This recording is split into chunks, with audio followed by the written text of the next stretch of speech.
Selamat pagi pemirsa. Perundungan di sekolah kembali menelan korban. Di tengah upaya menciptakan ruang aman bagi peserta didik, kasus kekerasan di sekolah justru berulang. Dari ledakan di SMA N72 Jakarta sampai meninggalnya seorang siswa SMPN 19 Tangerang Selatan. Rentetan peristiwa ini menunjukkan adanya pembiaran terhadap praktik perundungan yang terjadi bertahun-tahun. Inilah editorial Media Indonesia edisi Rabu 19 November dengan tema Stop Pengabaian Aksi Kekerasan bersama saya Jose Nicole. Anda juga bisa berpartisipasi dan berinteraksi melalui telepon interaktif kami di nomor 0215839900. Dan pagi ini telah bergabung bersama saya anggota Dewan Redaksi Media Group Indra Maulana. Mas Indra, selamat pagi. Selamat pagi Jose. Mas Indra, kita awal ini dengan saya ingin bertanya kepada Mas Indra, bukan sebagai anggota Dewan Redaksi, tapi sebagai ayah. Nah, sebagai ayah. Sebagai ayah dan kepala keluarga. Was-was nggak Mas melihat fenomena ini? Ini sangat menyedihkan, memprihatinkan, apalagi terjadi dalam waktu yang hampir berurutan ya. Apa yang disebut dengan perundungan, bullying, itu yang selalu kita sesalkan dan cemaskan kenapa ini terus berulang.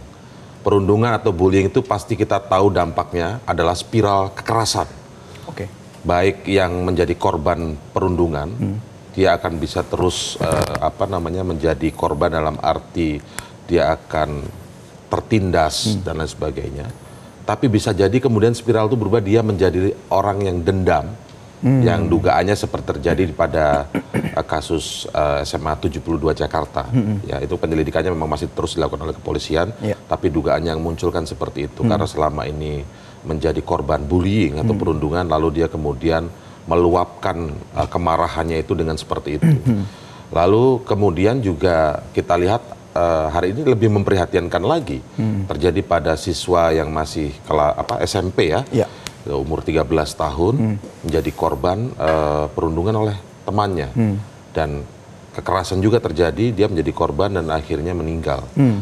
Ini sekali lagi kita ingatkan di forum ini ya, baik saya sebagai Dewan Redaksi maupun sebagai ayah tadi seperti kata Jose.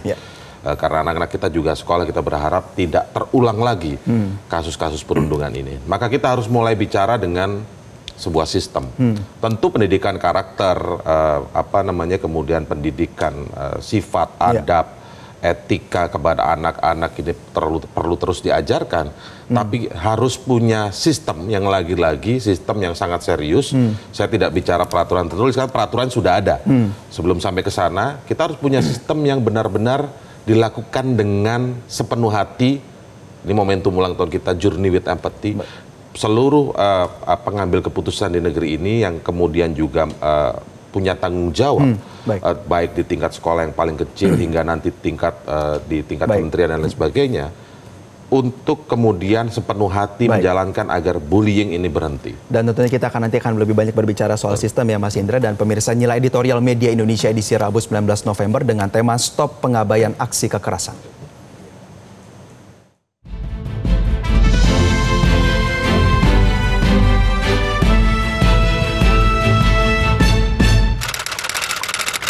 Stop Pengabaian Aksi Kekerasan.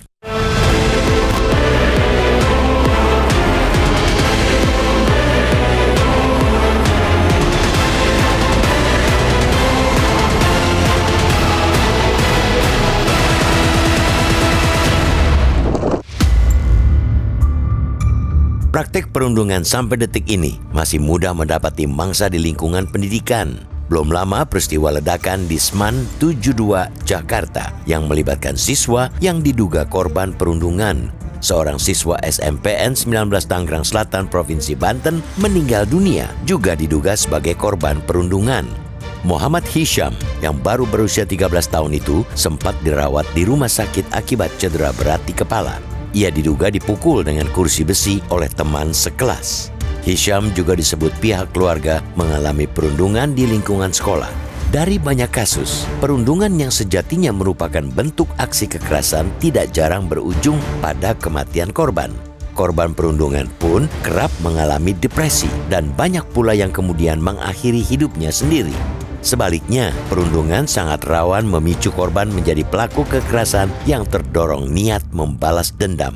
Hal itu turut membentuk spiral kekerasan yang belum terbendung di lingkungan pendidikan.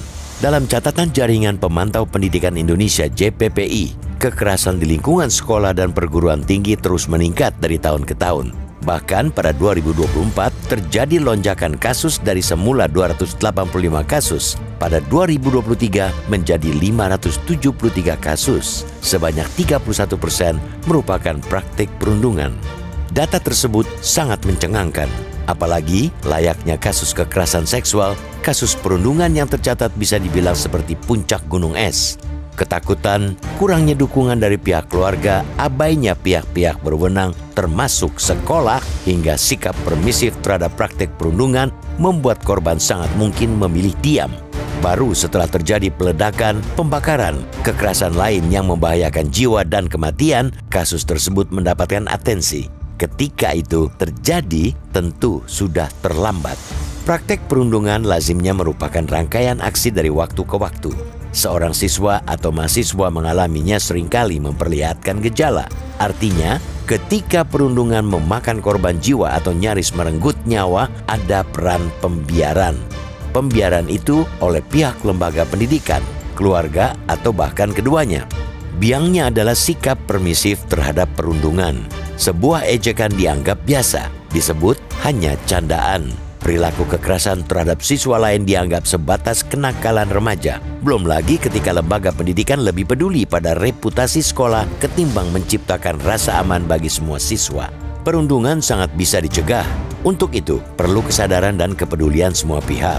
Kita apresiasi Menteri Pendidikan Dasar dan Menengah, Abdul Mukti, yang akan mengeluarkan peraturan Menteri Anti Perundungan. Meski begitu, perlu disadari salah satu penyakit di negeri ini adalah kegagalan mematuhi dan menegakkan aturan. Saat ini sudah berlaku Peraturan Menteri Pendidikan, Kebudayaan, Riset dan Teknologi Nomor 46 Tahun 2023 tentang pencegahan dan 7 penanganan kekerasan di lingkungan satuan pendidikan. Tujuannya tentu saja mulia dan terlihat ideal. Aturan itu untuk memperkuat perlindungan di lingkungan sekolah dari kekerasan fisik, psikis, perundungan, kekerasan seksual, diskriminasi, hingga intoleransi. Alih-alih menyetop, jumlah kasus kekerasan malah melonjak. Kita berharap ada aksi nyata yang benar-benar mampu menghentikan perundungan dan spiral kekerasan di lingkungan lembaga pendidikan. Jangan lagi menjadikan generasi penerus tumbal-tumbal pembiaran aksi kekerasan, karena Indonesia Emas membutuhkan generasi emas yang sehat jiwa dan raga.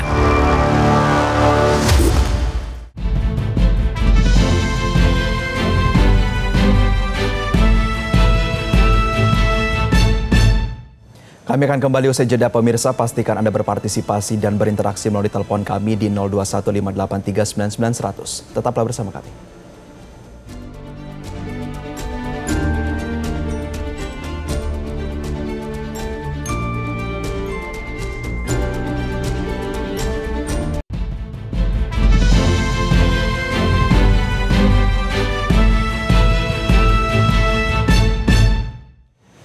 Terima kasih Anda masih bersama kami pemirsa. Kami akan menyapa salah satu penelpon yang telah bergabung bersama kami. Ada Ibu Ong Maihua dari Pejaten, Jakarta Selatan. Ibu, selamat pagi. Bagaimana Anda melihat tren perundungan di situasi kita saat ini? Iya, selamat pagi Mas Desiniko dan Mas Endra Maulana.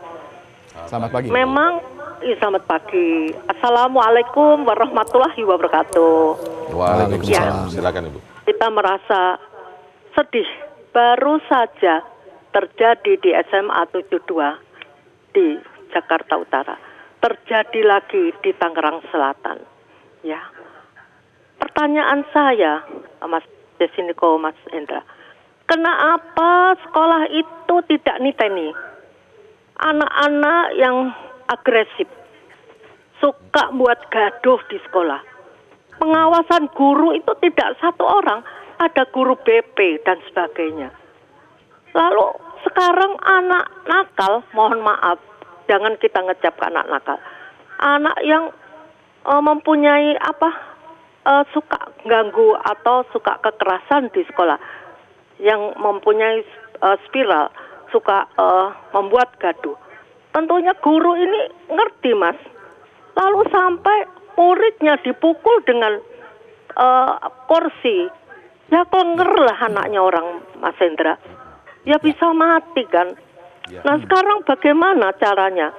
Sampai Menteri Abdul Mukti membuat peraturan agar tidak terjadi kekerasan di sekolah. Bagus. Jadi semua pengawasan itu tidak terjadi dengan guru, orang tua juga harus tahu, Mas Hendra, apa tingkah lakunya anaknya di sekolah. Tidak sewenang-wenang untuk membuli atau perundungan. Saya punya pengalaman jelek, Mas. Cucu saya ada di pesantren. Dia lagi tidur, mau dikencingin satu asrama. Marah kan? Adiknya bertindak, dia lawan. Malah justru cucu saya yang dihukum. Loh, itu di mana keadilan? Inilah saatnya Menteri Pendidikan membuat peraturan agar tidak terjadi kekerasan, dan ini yang terakhir membawa korban jiwa. Assalamualaikum warahmatullahi wabarakatuh. Waalaikumsalam. Terima kasih Bu Ong Maihwa atas tanggapan Anda. Mas Indra, kita melihat tanggapan dari Bu Ong Maihwa ini artinya pengawasannya secara struktural. Tapi kita coba untuk lihat Mas Indra, apakah guru juga sekarang sudah sejahtera untuk hal-hal yang sifatnya peningkatan sumber daya manusia dalam aspek pengawasan ini? Betul. Jadi Bu Ong tadi berbicara bukan sekedar berteori dan menganalisis ya. Rata-rata misalnya penelpon kita kan juga punya kemampuan analisis yang tinggi. Tapi kali ini Bu Ong menelpon sebagai nenek tadi ya, karena cucunya pernah mengalami hal yang serupa.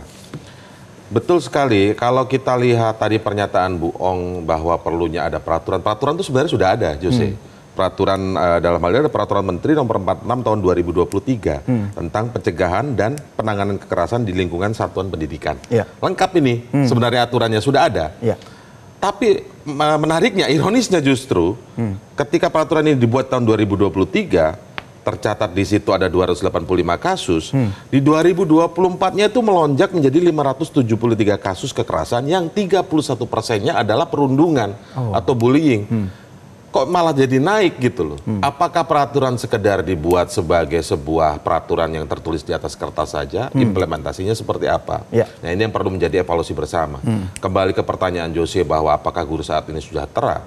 Sebenarnya itu adalah satu hal yang berbeda sebenarnya tentang kesejahteraan guru. Jadi kita memberikan kesejahteraan kepada guru, negara ini harus memberikan kesejahteraan dan perhatian terhadap guru, itu demi kualitas pendidikan, tapi kemudian jangan langsung diriletkan dengan bagaimana dia mengawasi di sekolah itu seperti apa. Jadi bukan dengan tingginya bayaran maka akan begitu ya. Ini kurang juga kurang tepat lah kalau untuk kita kemudian menghormati dan mengapresiasi profesi guru ya, begitu ya.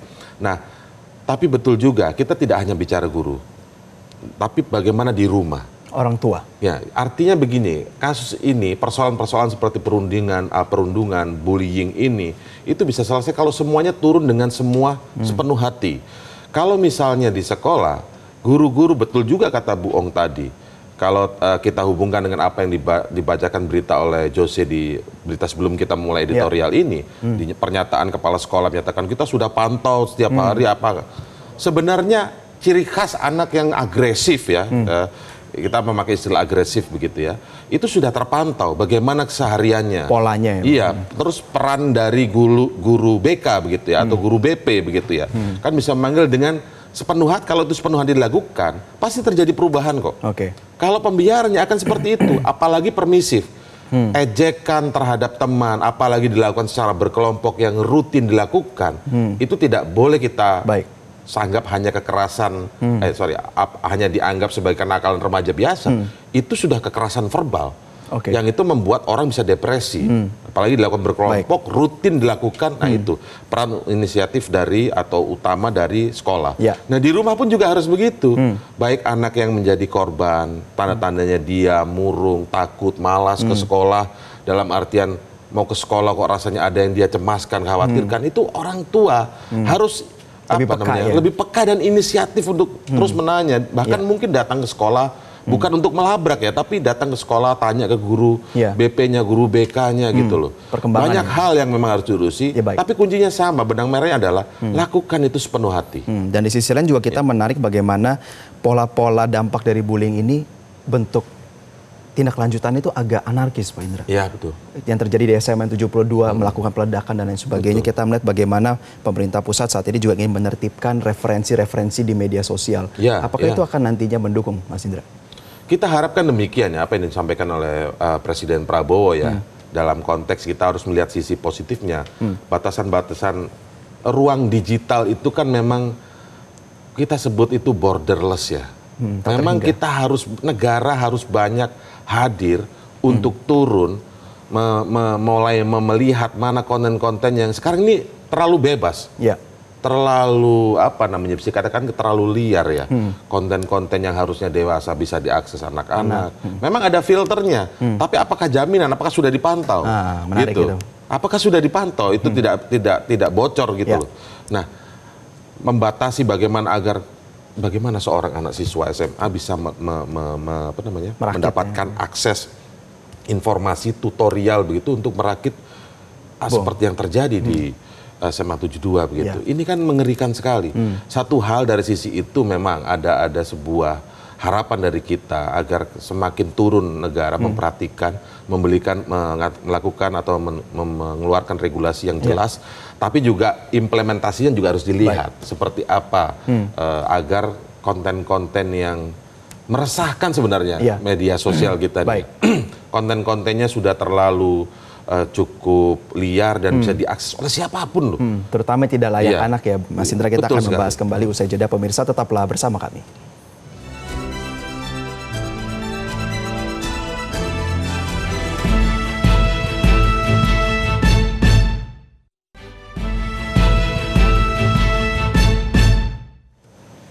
Terima kasih Anda masih bersama kami, pemirsa. Kita berada dalam bagian akhir dari diskusi kita pagi hari ini, Mas Indra. Pada akhirnya kita harus menagih implementasi struktural. Bagaimana aturan tertulis ini juga tereksekusi dengan baik. Karena kita tahu Presiden Prabowo Subianto concern betul tentang peningkatan sumber daya manusia kita.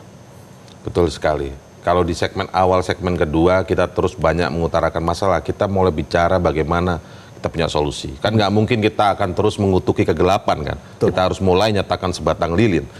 Seperti kata Winston Churchill ya. Jadi aturan sudah dibuat, maka implementasi yang harus semakin diintensifkan.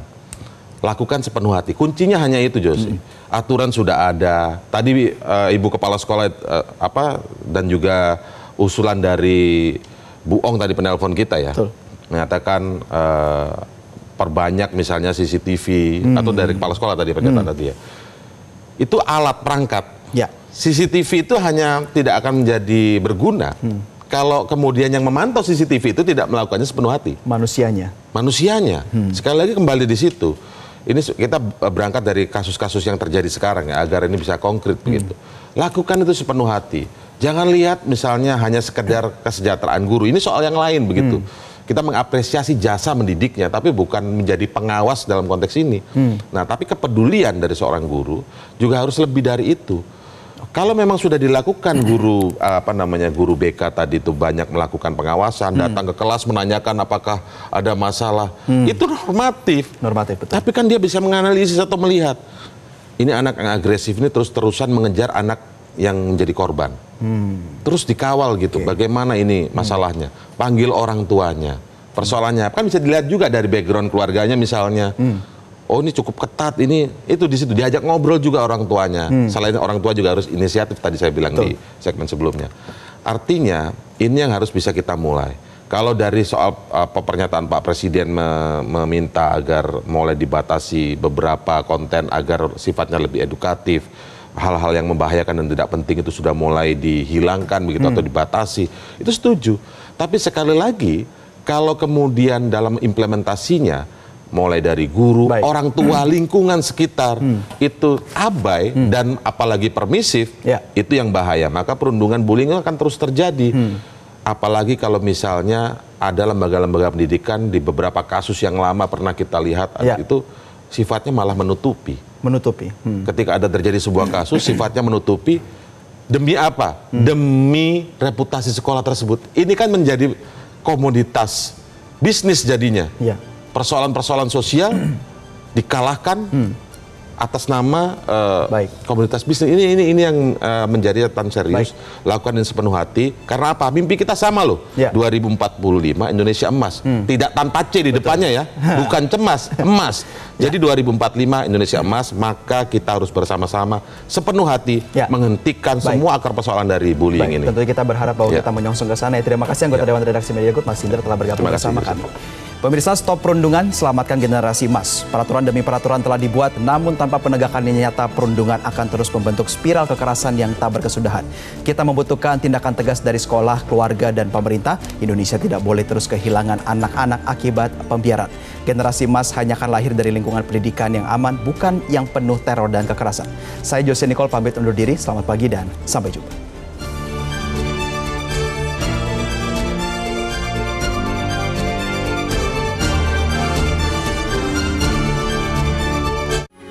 Metro TV. Jelajahi cara baru mendapatkan informasi. Download Metro TV Extend sekarang.